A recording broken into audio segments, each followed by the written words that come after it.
1997년 한국 가정의 절반이 금반지를 녹여 국가에 바쳤습니다. 그런데 이상한 일이 하나 있어요. 25년이 지난 지금 한국인의 저축률은 세계 최고 수준인데 동시에 가계부채도 세계 최고 수준입니다. 어떻게 이 두 가지가 동시에 가능할까요? 답은 1997년 그 겨울에 있습니다. IMF 외환위기는 한국인에게 단순한 경제 위기가 아니었습니다. 그건 집단 트라우마였어요. 하루아침에 아버지가 직장을 잃었고 어머니는 금반지를 내놓았고 가족이 뿔뿔이 흩어졌습니다. 그런데 심리학자들이 트라우마를 연구하면서 발견한 흥미로운 사실이 있어요. 트라우마는 사람의 행동을 바꾸는데 그 방향이 예측 가능하지 않다는 겁니다. 같은 사건을 겪어도 어떤 사람은 극도로 보수적이 되고 어떤 사람은 오히려 극단적인 위험을 감수하게 됩니다. 한국 사회 전체가 바로 이 역설을 보여주고 있어요. 2022년 한국은행 데이터를 보면 한국 가계의 저축률은 GDP 대비 12.3%로 OECD 상위권입니다. 동시에 가계부채는 GDP의 104.3%로 세계 최고 수준이에요. 이건 모순처럼 보이지만 실은 같은 뿌리에서 나온 두 가지 반응입니다. 둘 다 불안에서 시작된 거예요. 저축은 다시는 그때처럼 당하지 않겠다는 방어기제고 부채는 지금 자산을 확보하지 않으면 영원히 뒤처진다는 공포에서 나온 공격기제입니다.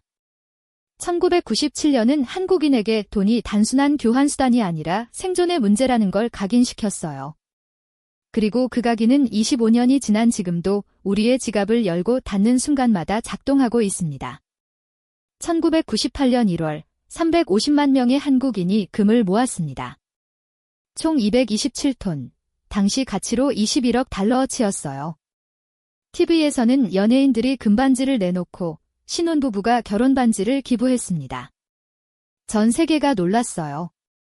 어떻게 한 나라의 국민이 자발적으로 개인 자산을 국가에 내놓을 수 있을까? 하지만 행동경제학자 데니얼 카너먼의 프레임으로 보면 이건 놀라운 일이 아닙니다. 손실 회피 편향이라는 게 있어요. 사람들은 같은 크기의 이득보다 손실을 2배 더 강하게 느낍니다. 1997년 12월 한국인들이 느낀 건 단순한 경제적 손실이 아니었어요. 그건 정체성의 손실이었습니다. 한강의 기적을 이룬 나라가 IMF의 구제금융을 받는다. 이건 개인의 파산이 아니라 집단의 수치였어요. 그래서 금 모으기는 경제적 합리성으로 설명할 수 없습니다. 21억 달러는 당시 필요한 550억 달러의 4%도 안 됐으니까요. 하지만 그건 중요하지 않았어요. 중요한 건 우리가 뭔가 하고 있다는 느낌이었습니다. 심리학에서 이걸 통제감의 환상이라고 불러요. 통제할 수 없는 상황에서 사람들은 아무리 작은 행동이라도 하려고 합니다. 그게 실제로 효과가 있든 없든 행동 자체가 불안을 줄여주거든요. 그리고 이 경험은 한국인에게 하나의 교훈을 남겼습니다. 위기가 오면 개인이 희생해야 한다. 이 믿음은 지금도 한국 사회 곳곳에 박혀 있어요. 회사가 어려우면 직원이 감수해야 하고 나라가 어려우면 국민이 허리띠를 졸라매야 한다는 거죠. 하지만 정작 그 위기를 만든 구조적 문제는 그대로 남아 있습니다. 외환위기 직후 한국의 부동산 가격은 폭락했습니다. 서울 강남 아파트 가격이 50% 넘게 떨어졌어요. 그런데 2000년부터 이상한 일이 벌어집니다. 가격이 다시 오르기 시작한 거예요.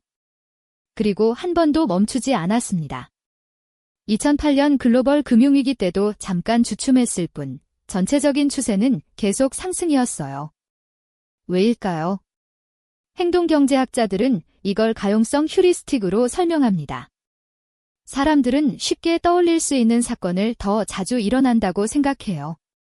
1997년 외환위기 때 직장을 잃은 사람들은 많았지만 집을 가진 사람들은 결국 살아남았습니다.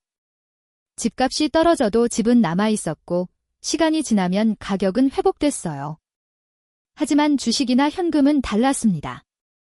주식은 휴지 조각이 됐고 은행에 맡긴 돈은 금리보다 물가 상승률이 더 높아서 실질적으로 가치가 줄었어요. 그래서 한국인들은 하나의 결론에 도달했습니다. 부동산만이 답이다. 이건 단순한 투자 판단이 아니었어요. 생존 전략이었습니다. 2022년 한국은행 조사를 보면 한국 가계 자산의 75.2%가 부동산입니다. 미국은 35%, 일본은 41%예요. 한국인들은 전 재산을 한 바구니에 담고 있는 겁니다.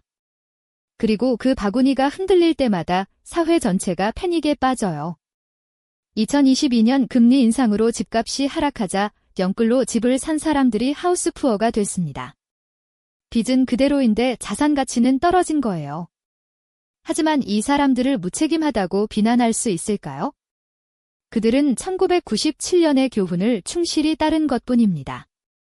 현금을 쥐고 있으면 당한다. 자산을 확보해야 살아남는다. 그 문제는 이 교훈이 더 이상 작동하지 않는 세상이 왔다는 거예요. 2023년 한국의 20대와 30대는 부모 세대와는 완전히 다른 경제 환경에 살고 있습니다. 평생 고용은 사라졌고 집값은 연봉의 20배가 넘어요. 하지만 돈에 대한 태도는 부모 세대에게서 물려받았습니다. 그리고 그 태도는 1997년에 형성된 거예요.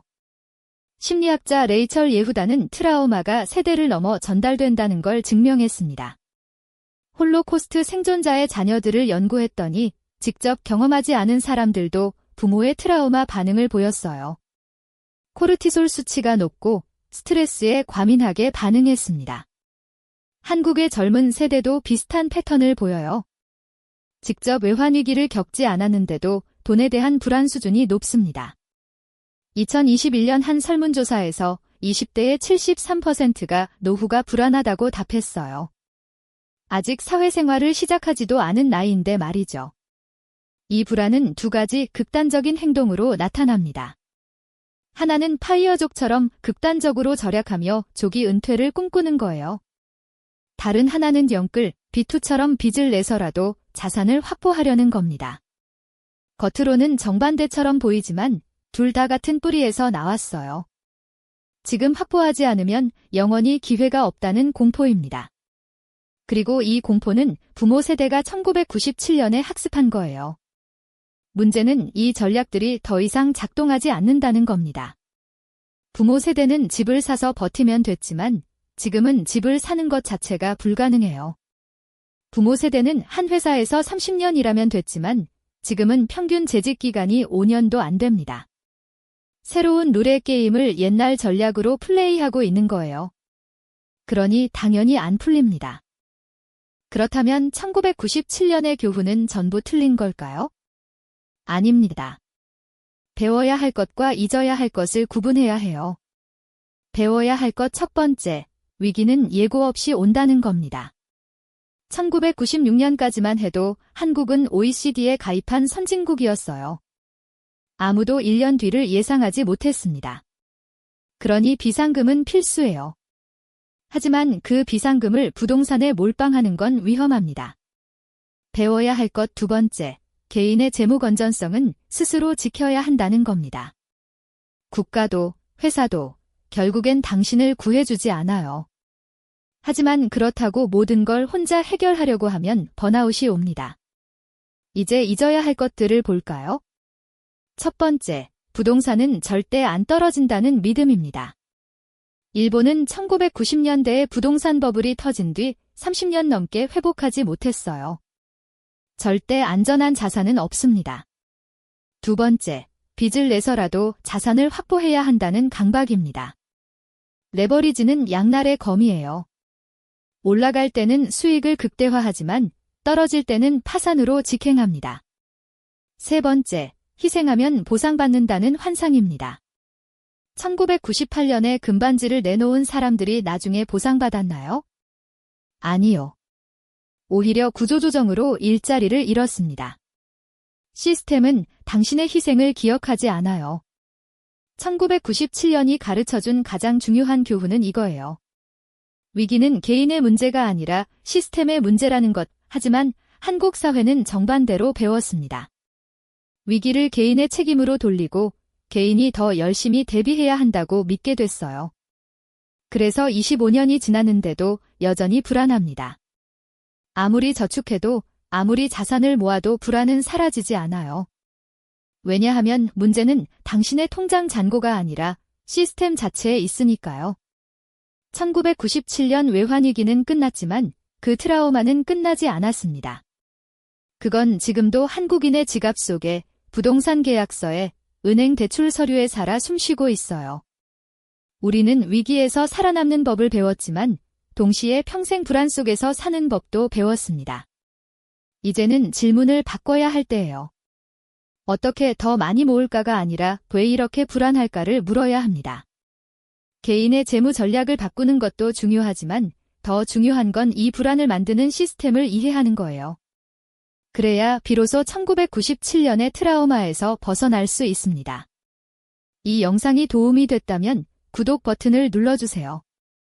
단순히 돈 버는 팁이 아니라 돈에 대한 우리의 생각이 어디서 왔는지 이해하는 게 진짜 금융지능입니다. 다음 영상에서는 한국인의 교육열과 돈의 관계를 파헤쳐 볼게요. 왜 한국 부모들은 자녀 교육에 이렇게 많은 돈을 쓸까요? 그 이면에도